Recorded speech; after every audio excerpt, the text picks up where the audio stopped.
आज आपण या खेमानी परिसरातील उल्हासनगर महानगरपालिकेच्या अंतर्गत लोकशाहीर अण्णाभाऊ साठे मराठी शाळा क्रमांक 24 व लीला शहा हिंदी शाळा क्रमांक 18 या गेल्या 7 वर्षापासून मोडकळीस होत्या आणि पुनर्बांधणीच्या नावाखाली आम्ही व आमच्या सर्व सहकाऱ्यांनी मिळून बरीच आंदोलने केली। मग कुठंतरी प्रशासनाला जाग आली आणि शाळेचा निधी मंजूर झाला।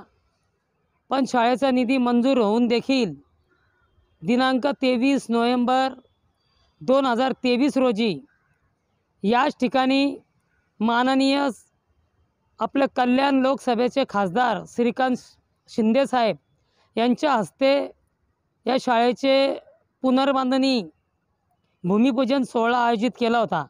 परंतु काही कारणास्तव त्यांनी ऑनलाईन पद्धतीने उद्घाटन केल्यानंतर आज जवळपास 3 महिने पूर्ण झाले, पण आजही शाळेची अवस्था जशात तशी दिसून येते।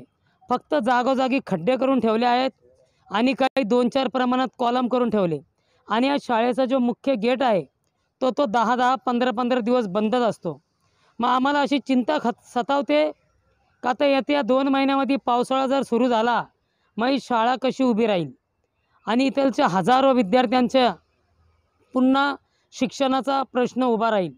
एकतर आपल्या महाराष्ट्र सरकारने जे गोरगरीब वंचित घटकातील विद्यार्थी होते तर RTI या अंतर्गत शिक्षणाचा जो हक्क आहे त्याच्या मार्फत ते विद्यार्थ्यांना मोफत शिक्षण देत होते। पण सरकारने नवीन GR काढला का जर आपल्या परिसरामध्ये 1 किलोमीटर अंतर्गत जर सरकारी शाळा असतील तर त्या विद्यार्थ्यांना खाजगी शाळेत प्रवेश मिळण्यास आता बाधा निर्माण झाले।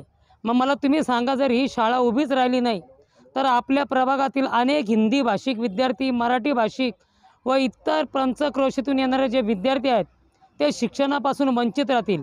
तरी आमची अशी विनंती आहे महापालिका आयुक्तांना, शिक्षण मंडळाला का लवकरात लवकर ही शाळा निर्माण व्हावी, अन्यथा आम्ही पुन्हा आंदोलन केल्याशिवाय राहणार नाही।